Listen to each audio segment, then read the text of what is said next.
Hello and welcome to the latest episode of the Red and White Show. Joining me to look ahead to Tuesday night's game against Stevenage, Rovers midfielder Ben Close and Club Doncaster media manager Liam Hoden. Liam, I'll come to you first because Tuesday night is Danny Schofield's first game in charge at home since his appointment as head coach. A really exciting one for him. Yeah, definitely. Doncaster lad as well, so coming in front of Rovers fans for the first time here as manager will be a big moment for him. He touched upon that, how much it'll mean, how much he feels that he understands people of the city, and I'm sure there'll be a few familiar faces in the crowd for him.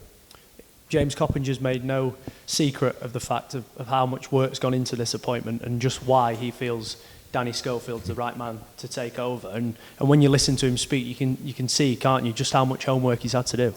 Well, Cops' plan is very much long term for the future. He sees as laying down a framework that this club will sort of abide by for years to come, and everything that Cops has said, Danny just seems to back up with his own approach to the game. You know, how he wants the team to play, his philosophy. Really key to it is development of players, and that's a big thing for where Rovers are at the minute. I think Cops himself touched upon the fact that the squad is youthful, so there are a lot of players are still at that development stage. So having a manager that understands that embraces that is going to be big for Rovers.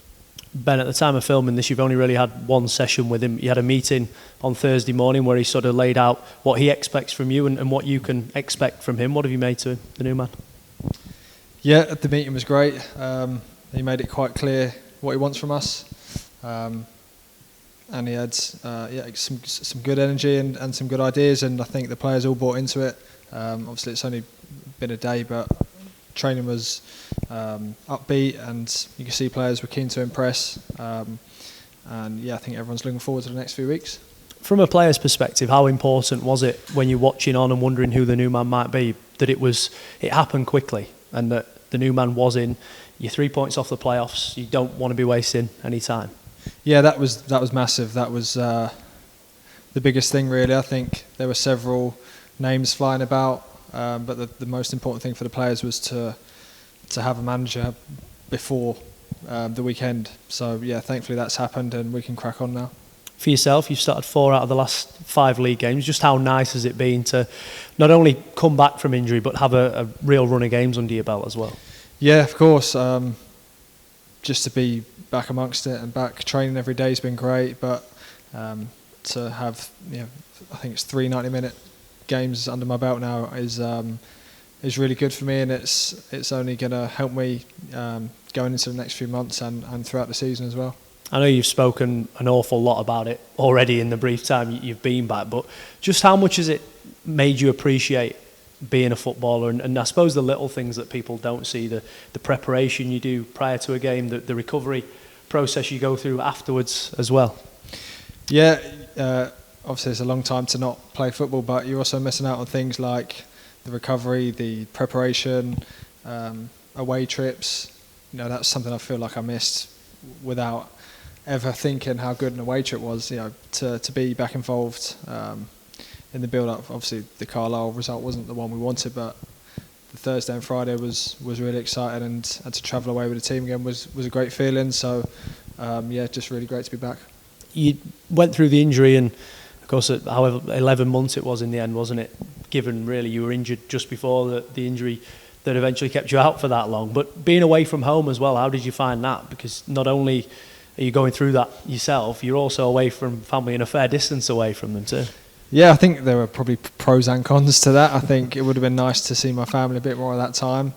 Having said that, I wasn't great company for several of those months, so it was probably best they didn't see me in a bad mood, yeah. Liam, Ben's addition to that midfield certainly added something different, hasn't it? And since he has come in, you see Rovers able to get the ball in midfield and play through the thirds a little bit more. And I'm sure Danny Schofield coming in will have already looked at Ben as a key component to the way he wants to play. Most definitely. I think we saw it straight away in that game against Lincoln in the Papa John's when he came back, that calmness on the ball. Went in for a challenge nice and early on in that game as well to just test things out. But that calm and composure is massive, as we'll look to kind of re-establish ourselves again, and that footballing identity that Danny Schofield is looking to implement, as you mentioned. I'm sure Ben will be a massive part of that.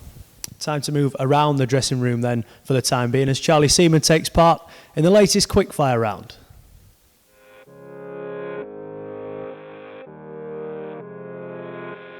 Charlie Seaman, 23. Leytonstone, born, raised in Chingford. Inwood. Man United. Ooh. Over a kick for my school team in the final, winning goal.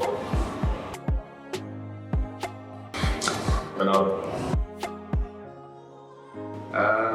Danny Alves, probably because he's achieved everything really.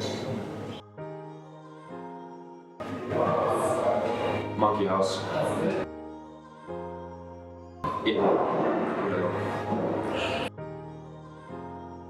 The ocean.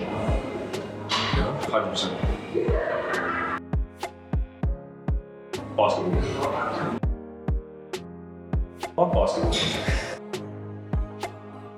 I could do Fresh Prince word for word every episode. Lil Baby's new album.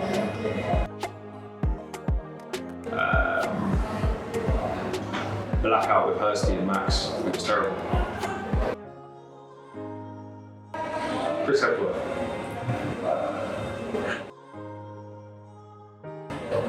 Marbella.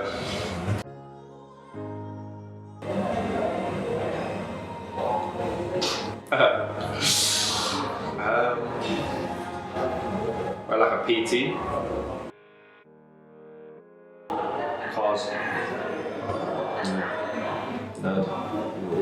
Know all about cars. Oh yeah, like anything. Speed. Tommy Rose Fitness. Ben, Chaz fancies himself as a bit of a basketball player if he wasn't a footballer. What do you make to that ambition of his? I've never seen him play basketball, to be fair, but I hear him talk about it a lot, and I've seen him wear a few of the dodgy jerseys, so I can see it. I think he might need to grow a little bit, but yeah, he loves the game. You're a former housemate of his, aren't you, when you first moved up here? What was that like as an experience? An experience, yeah. Several funny stories to tell. But I was really grateful because Charlie didn't have to do that, so I could have been in a hotel for even longer, but Charlie said that was all right to stay with him, and we had a good time, and it was only 15 minutes from the training ground, so it was ideal really, and thanks to Charlie that was able to happen. He's a bubbly character around the place, Liam, isn't he? And he's come back into reckoning a little bit over the last few weeks or so, and now there's a new manager or new head coach in place. He's got a real chance to sort of wipe the slate clean and really go for it. Yeah, and in that kind of limited opportunities that he has had, he has looked to make an impression and done a decent job, particularly in the Papa John's Trophy games, the first couple. Anyway, he's done well in that, and that gives him a little bit of evidence to show the new manager. But again, although there will be no doubt a clean slate policy with this one, and he's got a chance to work his way into the reckoning on a more regular basis. Yeah, now Tuesday night's game against Stevenage sees Kieran Agard go up against a familiar face in the opposition dugout, having enjoyed success under Steve Evans at Rotherham. So Kieran, Stevenage up next on Tuesday night, a tough test for the boys given the way they've started the campaign. Yeah, definitely, it's going to be a real test, but we're looking forward to it. They've started perhaps being a bit of a surprise package in the league, haven't they? They escaped relegation last season. All of a sudden this year they've climbed right to the top end of the table, and we'll come on to Steve Evans a little bit later, but that is exactly what you would have expected from him going in there. Yeah, obviously with Steve Evans, you know what you're going to get, and he's a winner. He's got his winning mentality, so obviously he's installed that into them, and they've had a good start, yeah. He likes to bring his own players in and get his own style across. Do you feel that once that style is there that you can see see why they're successful? Yeah, of course. I think wherever he's gone, he's had the success. So it's the proof's there. So obviously we got to do what we do, and as I say, we're looking forward to it. You had some good times with him across South Yorkshire at Rotherham United. What was it like working with him? Because he comes across as somebody who opposition fans sometimes love to hate, don't they? But if he's on your side, he seems like he can really get behind it. Yeah, we had a lot of success, at Rotherham, and as I said before, it's the winning mentality. He wanted to win, and obviously so did we, so did the team. So I think that done us well, and obviously we had great success from it. So the passion he has on the touchline is there for all to see, isn't it? Can that sometimes influence the players he's coaching as well as the opposition? I mean, it's obviously a distraction for most in the stadium, but sometimes when you're on his team as well, do you sometimes look across and think, what's going on now? Yeah, I think it's a bit of like, obviously the manager's up for it, so you got to be up for it. You can't, no passengers kind of thing. So yeah, you see your manager to the side getting wound up or whatever, so you got to raise your game and obviously get that mentality yourself. In terms of yourself, you've got 3 goals to your name so far this season. How have you found it? You've obviously gone from being an impact player off the bench to then more recently getting a fair few starts. Yeah, as you said, I've scored 3 goals. Obviously, I worked hard in pre-season. I worked hard to get back into the squad and so on, and obviously scored some goals. And obviously, I would have liked to have played a bit more, but that's how it is, So I get my head down, keep working hard, and thankfully I've chipped in with a few goals. A new head coach in now, it'll be his first home game on Tuesday night. A blank canvas, really, isn't it, for everyone to try and impress? Yeah, of course. Obviously training's been good this week. It's been tough, it's been good, but all for Saturday. So we're going there full of confidence. What's it like when, even at 33 years old and experienced as you are, you've seen pretty much everything there is to see in the game, but it's always that little new feeling, isn't it, when somebody else enters the building? Yeah, of course. The boys are obviously, everyone's on their tiptoes, looking over their shoulder. What's going on, but ultimately you go on the training field and you work hard as you do every day, and look forward to the game on Saturday. Back to yourself, we mentioned the 3 goals this season, 93 league goals you're on now. Have you already got that 100 in your sights? I know in total in your career you've already surpassed that, but it'd be nice, wouldn't it, to get those 100 league goals? Yeah, it would be nice. You just reminded me, to be fair. I knew it was close, but I'll just keep doing what I'm doing, and obviously that will come, yeah. George in particular has mentioned how much you've helped him while he's been at the club. He's probably you've got 9 years experience on what he's got, but he says how not only playing alongside you but also training with you every week as well, how much he's learnt already from you. Is that something that's on your mind, or is it a sort of a subconscious thing, the way you sort of pass advice? I think obviously when I was a bit younger, I used to look at all the strikers and they used to help me, whatever club I was at, whether it was Everton, whether it was obviously wherever I went in the leagues, they always helped me. So obviously I think that kind of stuck with me, and whatever tips I have, I obviously share with the lads, because ultimately we're a team, and we all want to win. So that advice can go a long way. So yeah. Liam, Kieran, of course, knows Steve Evans very well from his Rotherham days, and he's becoming a very important part of this team as well, as we've seen him from a bit part player having an impact off the bench. He's started a fair few times recently. Yeah, he has become, as Rovers have tried to do different things over these last few weeks, he has become an important part of that. It gives him something a bit different. We know all about his scoring prowess. He showed that talking about Rotherham, that probably the pinnacle for him so far of his career in terms of goal scoring. That was a fantastic spell for him, and he's shown what he's capable of in front of goal and does offer something different. What's been great about him is he has taken his opportunities. Early on in the season, coming off the bench and really kind of, he could have easily drifted away from things, but he's kind of put his hand up and showed what he's all about.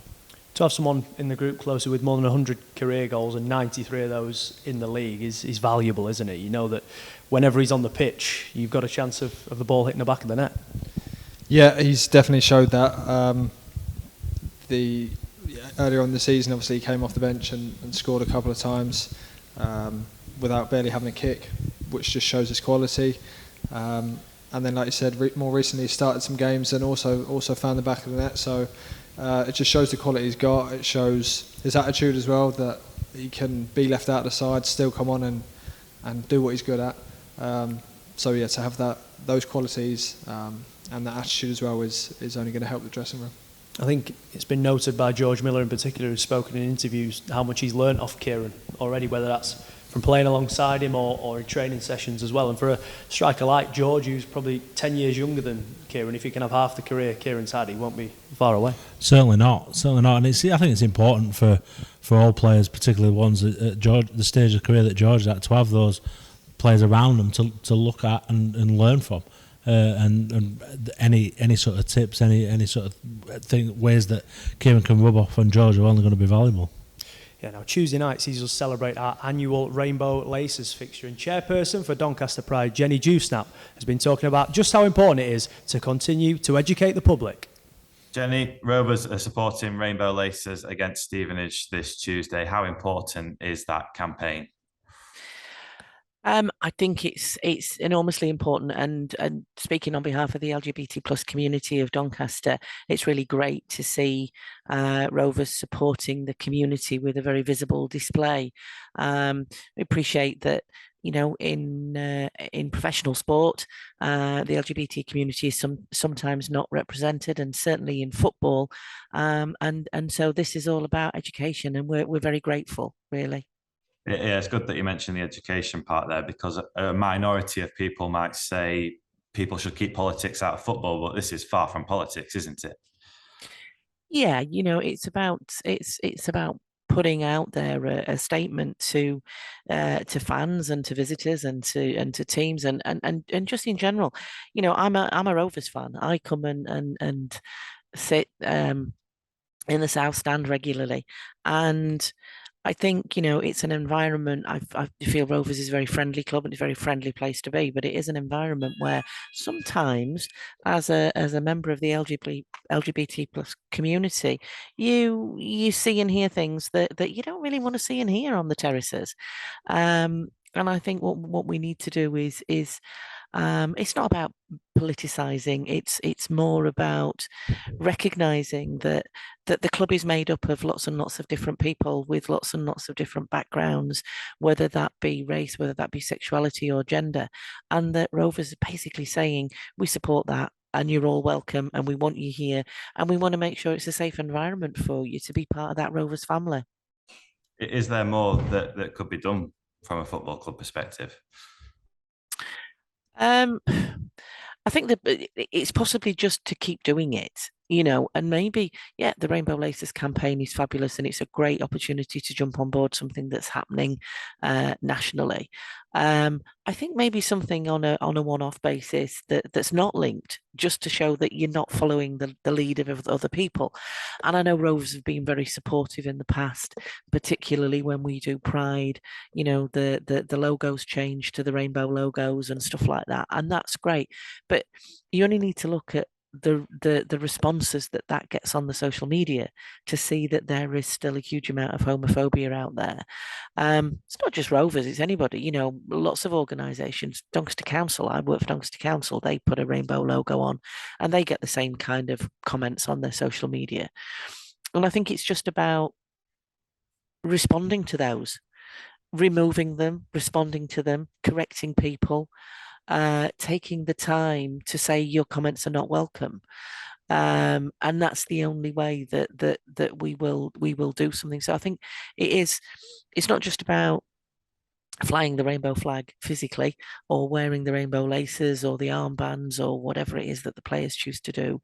It's not about a demonstration of a rainbow logo. It's about what then that means when somebody speaks against it. Liam, always an important day in the calendar, the Rainbow Laces fixture. We'll see the corner flags decorated. Adam Clayton will wear the special armband, and important that we do raise that awareness and that understanding more than anything. Yeah, I think that's a big thing. It's an annual thing. It'll be very familiar to a lot of supporters now. It's been going for several years, and as you said, spreading that understanding is a massive part, and it's an important day in the calendar. Close, it's one of those things in football that players, we've started to see one or two professionals come out, haven't we, and have that bravery to do so. You imagine that it is going to take a little while for more players to do that, but football is everyone's game. They should have that freedom. Absolutely, yeah. Like you said, some have now come out, and I think that's a fantastic start. it will take a while, like you said, but at least we're on the right path now. It's happening in the game. Like I said, yeah, football is for everyone. It's not a place where we're going to exclude people for certain reasons, and I think these occasions will only help that awareness and help the game going forward. On to Stevenage then, the next test on Tuesday night. Had a great start, Liam, haven't they? I think up until the weekend it was 2 defeats in 14. Steve Evans just seems to get a tune out of the team wherever he is. When he can get into a club and really shape it in his image and get a squad together that can produce what he wants and that style of football that he's had so much success with, they were always a difficult prospect once he's got a team up and running. However long that lasts, we don't know, but he phenomenal really as a turnaround that they've had there, from going in and keeping them up. That was his task initially, to now being sort of the early pace setters. It's been a fantastic achievement, and you would back them to stay there and be right up there for much of the campaign. They continue developing into Steve's style. He is a bit of an acquired taste, Steve Evans, isn't he? I'm sure you'll come up against him closely throughout your career. But he seems like the sort of manager who opposition fans love to hate, but if he's in your club, the fans there will love it. Yeah, it does seem like that. I've obviously played against him a few times, and you can see the away fans are certainly on his back for 90 minutes. But like you said, what a job he's done already this season, and I think he took over towards the end of last season, didn't he? And probably kept them up. I think they were really struggling at the time, so he's done a fantastic job there. And yeah, Tuesday night will be an incredibly tough game for us. They are the surprise package of the division, I think it's fair to say. You looked at Barrow, who started the season well. They've slipped off a little bit since then, but Stevenage, all of a sudden, it looked like Leyton Orient were going to run away with the division early on, and now they sprung above them. Yeah, that's how quick football changes. Like Leyton Orient were obviously flying high a couple of weeks ago, and all of a sudden they're knocked off the top. So it only takes a few good weeks, a few good results, and you can really either boost your position or you can drop down the league a few places. And that's important for us to remember if we're going through a tough patch, that it only takes a few good results to turn things around. An interesting subplot, Liam, as well, is that as well as Kieran Agard being a former player under Steve Evans, so was Danny Schofield at Rotherham as well. So interesting to see how that battle goes on Tuesday. Yeah, I don't think Danny had such a good time towards the latter stage of his Rotherham career as well. So it will be interesting. Well, I think it's fair to say that they've very different ideas about how the game is to be played, and hopefully Danny can get that his imprint on the Rovers squad heading into that one and get the better of his former manager. How important do you feel the fans could be in sort of having that patience with Danny? He's come in and, okay, on the face of it, didn't quite work out in the first team at Huddersfield, but the work he's put into to get into that position shows that he's very highly rated around the game, and Rovers could well have a really good young head coach on their hands. Yeah, for someone as he's spoken about being so methodical and sort of process-led, that's a big thing that's come out of this. It's not going to be a click your fingers and everything's going to be as exactly as he wants it to be. It is going to take time. I think as Ben touched upon, he spoke quite clearly with the players what he wants from them. That buy-in's important early on from the players, but as we say, patience is required. He's got a talented squad at his disposal, and you'd like to think the quality in this squad will carry us a long way over these next few weeks while that begins to set in from Danny. But yeah, patience required, but really positive at this point. Ben, what would a good night on Tuesday look like for Rovers then, whether it's a win or a battling draw against a team at the top end of the division? How would you sort of look at it in the build-up? I think obviously the result is very important. So a good night would look like a win and 3 points, but it would also look like a good performance as well. And hopefully by Tuesday night, some of the ideas that the manager is giving us are sort of starting to show on the pitch. Obviously, it's only going to be a second game, so it's not going to happen overnight. But yeah, I think whilst this sort of change is happening, obviously performances are going to start to change. But we obviously want to still be picking up good results, and yeah, I think a good night looks like a win. Liam, how do you see this one going on Tuesday? I think there'll be a lot of positivity coming in here on Tuesday night. Sort of Danny's big homecoming, really, and yeah, I think I fancy Rovers for a win in that one. That's all we've time for then on the latest episode of the Red and White Show. Ben, Liam, thank you for your company. Thank you at home for watching on as well. We'll see you down here on Tuesday night as Rovers take on high-flying Stevenage.